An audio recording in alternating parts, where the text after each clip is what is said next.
Bonjour Fabienne Haas, soyez la bienvenue sur l'antenne d'Europe 1. Bonjour Ève, merci beaucoup. Alors vous êtes avocate associée au sein du cabinet Auguste Debouzy à Paris et c'est vous qui avez développé cette pratique du pro bono. Est-ce que vous pouvez nous expliquer, mais très concrètement, en quoi ça consiste ? Alors la pratique du pro bono, comme vous l'avez rappelé, vient des cabinets américains et quand je suis revenue en France après une expérience américaine, j'ai tout de suite proposé que l'on accompagne des associations pour mettre en place des projets et faire face aux besoins juridiques qu'elles avaient, soit par exemple pour faire les statuts d'une association quand elle se crée, soit pour l'accompagner dans des partenariats avec des contrats commerciaux, soit si ces associations avaient des problématiques avec leurs salariés, les aider également de cette façon. Et donc, tous les secteurs du cabinet, tous les groupes du cabinet sont concernés puisque notre idée, quand nous choisissons une association et nous choisissons de l'aider en pro bono, c'est de leur offrir tous les services du cabinet et toutes les compétences du cabinet. Alors est-ce que vous-même vous en faites du pro bono personnellement ? Est-ce que vous avez des clients ? Est-ce que vous avez des associations, des personnes individuelles que vous aidez ? Alors, on préfère, nous, comme nous sommes avocats d'entreprise, notre compétence est plus au service d'associations elles-mêmes plutôt que de personnes individuellement. D'accord. Et donc, dans ces associations, moi, à titre personnel, oui, bien sûr, j'accompagne des associations dans le domaine de l'éducation, dans le domaine de la santé.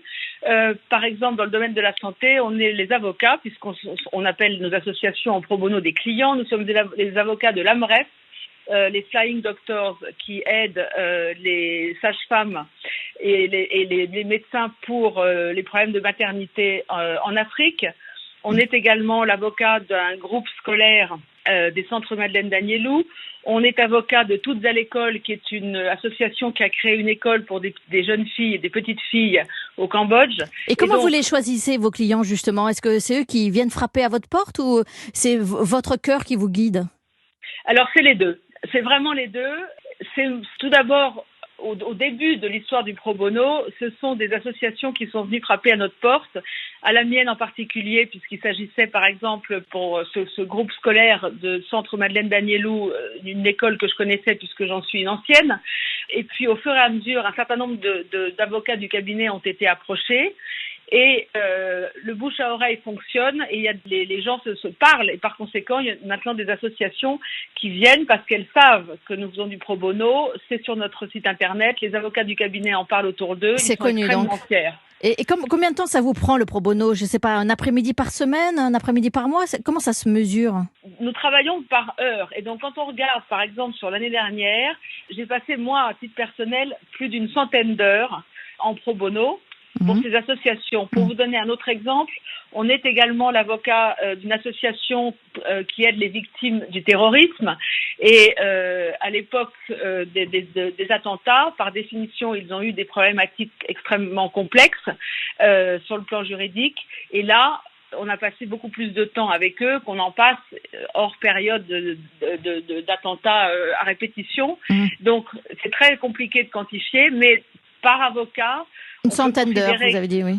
Oui, une centaine d'heures pour moi et probablement, on peut dire que plus de la moitié des avocats du cabinet ont déjà travaillé et s'ils ne l'ont pas fait, travailleront pour des clients en pro bono. Et est-ce que vous travaillez avec ces clients-là exactement comme vous le faites avec les clients qui payent ? Absolument. Nous ne faisons aucune différence avec les clients qui payent. Nous leur rendons les mêmes services, la même qualité de service, la même rapidité, la même proactivité. Nous ne faisons aucune différence.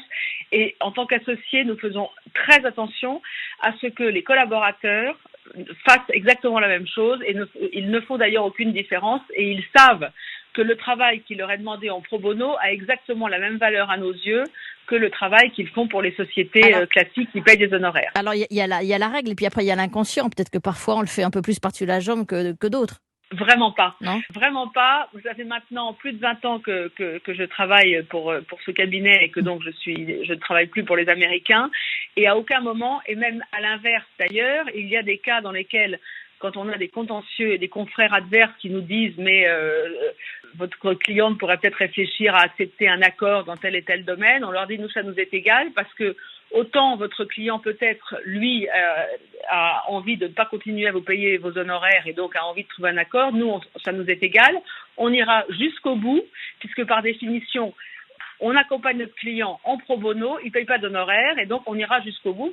Ça n'a aucune importance et notre client n'a pas à se poser la question des honoraires à payer à la fin. S'ils ont à payer Auguste Debouzy. Et dites-moi, qu'est-ce que ça vous apporte à titre personnel, Fabienne Haas? Pourquoi faire du pro bono plutôt que de travailler, par exemple, au Resto du Cœur? Parce que je considère qu'il y a beaucoup de gens qui sont capables et même peut-être meilleurs que moi pour travailler au Resto du Cœur. Quand on est avocat au sein d'un grand cabinet comme Auguste Debouzy, qu'on a des compétences qui sont reconnues, en l'espèce, pour ce qui me concerne en droit du travail, je pense que le meilleur service à rendre à la société, c'est de mettre mes compétences, mon savoir-faire, ce que j'ai acquis en 30 ans de vie professionnelle, pour des personnes qui en ont besoin et qui, sans les compétences d'un cabinet comme Auguste Debouzy ou sans les miennes, n'auraient jamais accès à la justice et à une aide sur le plan juridique comme ils pourraient l'avoir parce qu'ils n'ont absolument pas les moyens de se payer des cabinets tels comme le nôtre. Alors, je vous pose juste une dernière question. Qu'est-ce que vous éprouvez quand vous aidez ces gens-là? C'est quoi? C'est du bonheur, un sentiment d'utilité? Qu'est-ce que vous diriez? Alors, je dirais que j'éprouve beaucoup de bonheur parce que ce sont des clients qui sont évidemment très reconnaissants. J'éprouve aussi un sentiment d'utilité et un sentiment de reconnaissance et de pouvoir utiliser les compétences que j'ai acquises et qui m'ont été données par mes études et mon expérience professionnelle pour aider ceux qui n'ont pas eu la chance peut-être d'être dans des situations qui leur permettent, dans des situations complexes, d'avoir recours à des avocats comme ceux de notre cabinet et à moi en particulier, puisque vous me posez la question à titre personnel. Mais c'est un vrai bonheur. Merci beaucoup Fabienne Haas de nous avoir fait partager votre expérience, de nous avoir raconté votre engagement au sein même de votre grand cabinet d'avocats.